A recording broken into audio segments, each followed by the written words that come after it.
How's it going, everybody? So just real quick, you see the upside down cross on the forehead, and that's speaking. And this is called Exorcist Believer. For God shall send them a strong delusion that they will believe a lie.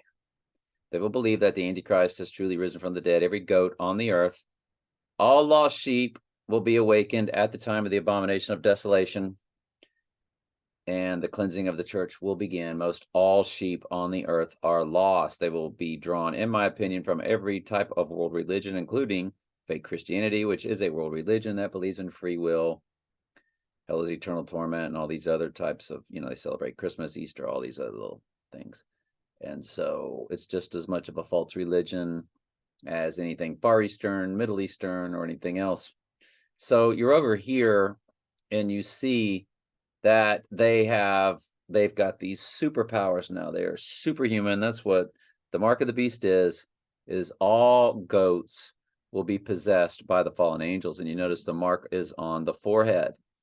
And just like God seals his on their foreheads at the end of the Great Tribulation, prior to his wrath, in my opinion. And I'm doing a book on the end times, in the book of Revelation on my Bible studies each day. So we go over everything verse by verse. But you can see that's what they're showing you. That's what the movie Venom was about. Remember, the entity took over his body. He had no control over his body.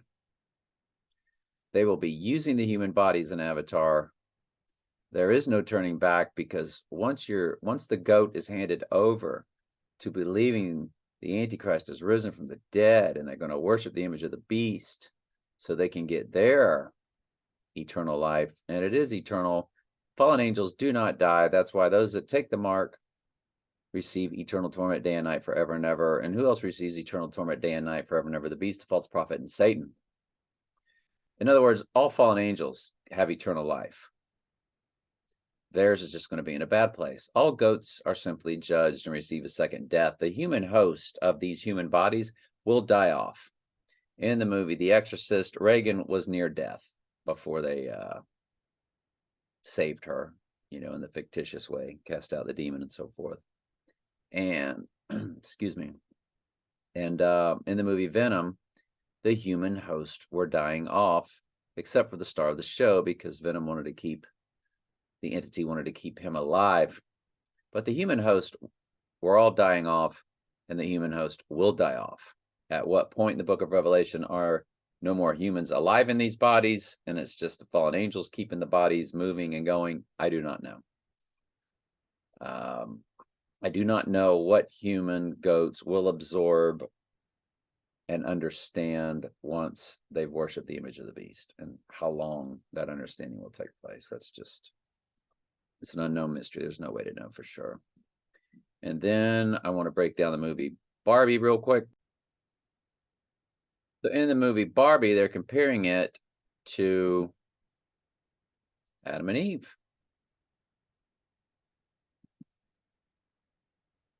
And Eve, but flipped. Barbie was invented as a way of empowering women. Like Adam and Eve, but flipped. It's the story of Adam and Eve, but flipped, is what she said. Let me slow down the speed of that.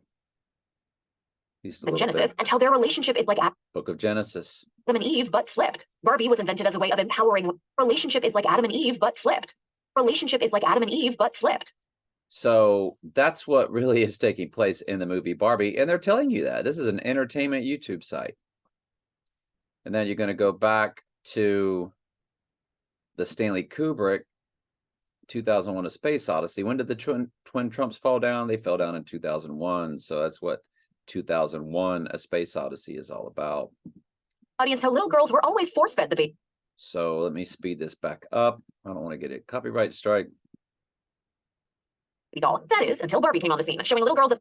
So, like 2001: A Space Odyssey, they showed you, they were showing you the fake evolution of man and how man evolved They threw the bone in the air, which It's turned absurd in these circumstances, but in 2001: A Space Odyssey, and the bone turned into the spaceship. And they're going to do the same, and it's going to turn into the Barbie logo. But so Barbie came on the scene, showing little girls that the role of mother was not the only aspiration they could have. As a result of seeing so commentary fair use educational purposes. Powerful stance, the little girls smash their baby dolls and So she's the monolith, which is what the monolith was always about in 2001: A Space Odyssey. It was always about the divine feminine, which is what Mystery Babylon, that's their religion. and revolt against this motherly ideology talked for a Barbie. The scene might seem slightly off-putting to those who haven't seen the original source material, but the Barbie opening is entirely based on the opening from 2001: A Space Odyssey. Go figure. 2001: A Space Odyssey. However, instead of an alien monolith appearing before Instead of an alien monolith, we know there's no such thing as aliens as we live inside this enclosed dome. Aliens, demons, nothing more than fallen angels. crowd of cavemen, Robbie's beautiful 1950s swimsuit-clad presence dominant. So she's the monolith. Makes the scene. The young women are inspired by Robbie's Barbie, and instead of breaking skulls like the cavemen do, the little girls smash their baby dolls in the same intense animalistic manner. A baby doll is thrown Baby doll is thrown in the air. into the air before transitioning into the Barbie logo. A quick Transitions into the Barbie feeling logo. Kubrick's famous Ta-da! match shot in 2001: A Space Odyssey that turns a flying bone into a satellite. The entire scene is absurd in these circumstances, but manages to cover a lot of exposition to contextualize Barbie for the audience. Anyway, love y'all.